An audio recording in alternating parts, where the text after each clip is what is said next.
हारना बुरी नहीं अच्छी बात है, बताती है कृष्ण की यह कहानी। कृष्ण ने अपने आचरण से मानव जाति के सामने कई ऐसे उदाहरण रखे जो जीने की राह दिखाते हैं। ये है कृष्ण के रणछोड़ बनने की कहानी।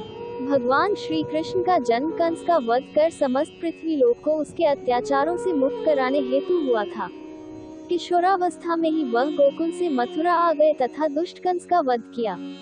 कंस की मृत्यु से दुखी उसके श्वसुर जरासंध ने एक विशाल सेना लेकर मथुरा पर आक्रमण कर दिया। इस आक्रमण में उसके साथ शिशुपाल और काल्यवन जैसे शक्तिशाली राजा भी शामिल थे। जल्दी ही सेना मथुरा जा पहुंची और मथुरा की राजसभा में कृष्ण तथा बलराम को सेना को सौंपने का संदेश भेजा गया। इस युद्ध को टालने तथा मथुरा के निर्दोष नागरिकों को बचाने के लिए कृष्ण ने रातों रात वहां से सैकड़ों किलोमीटर दूर समुद्र में एक नई नगरी द्वारिका का निर्माण करवाया। अपनी माया से उन्होंने समस्त नागरिकों, उनके पशुओं तथा संपत्ति को नींद में ही नई नगरी में पहुंचा दिया। अगले दिन सूर्योदय के समय कृष्ण तथा बलराम जरासंध की सेना के सामने जा पहुंचे और उसे लड़ने के लिए चुनौती दी। जैसे ही जरासंध और दूसरे राजाओं ने कृष्ण को मारने के लिए शस्त्र उठाए, दोनों भाई भागने लगे। उन भाइयों के पीछे जरासंध तथा काल्यवन जैसे राजा भी भागने लगे। कुछ ही देर में दोनों भाई बहुत आगे निकल गए और उनके पीछे केवल मात्र काल्यवन रह गया। उसे देवताओं ने वरदान दिया था कि उसकी हत्या किसी अस्त्र या शस्त्र से नहीं होगी। ऐसे में वह निर्भीक था और लगातार कृष्ण का पीछा करते करते एक गुफा में जा पहुंचा।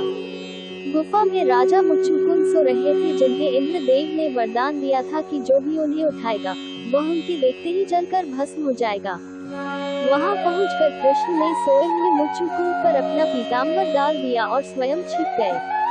काल्यवन भी वहां जा पहुंचा और सोए हुए राजा मुच्चुकुंद पर पीताम्बर देख उन्हें ही कृष्ण समझ बैठा। उसने मुच्चुकुंद को उठाने के लिए लात मारी, जिसके कारण उनकी निद्रा खुल गई और उनके देखते ही काल्यवन वहीं पर जलकर भस्म हो गया। तत्पश्चात कृष्ण ने राजा मुच्चुकुंद को अपने चतुर्भुज स्वरूप में दर्शन दिए और उन्हें मोक्ष पाने का वरदान दिया। वहीं दूसरी ओर जरासंध और बाकी राजा पूरी तरह से खाली मथुरा देखकर वापस लौट गए।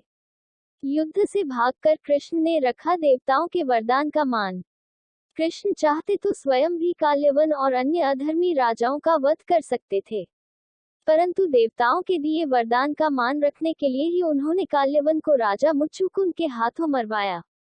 इसी तरह बाद में जरासंध का वध पांडु पुत्र भीम के हाथों करवा कर भूतरा का भार कम किया। इस तरह कृष्ण ने दिया दुनिया को उदाहरण। इस कहानी के बाद कृष्ण के नाम के साथ हमेशा के लिए रणछोड़ जोड़ दिया। कृष्ण की इस कहानी से सीख मिलती है कि अनावश्यक ताकत का प्रदर्शन नहीं कर बुद्धिबल से काम लेना चाहिए। इस तरह हम अपनी शक्ति को खर्च होने से रोक सकते हैं और बड़े से बड़े संकट का भी सामना कर सकते हैं।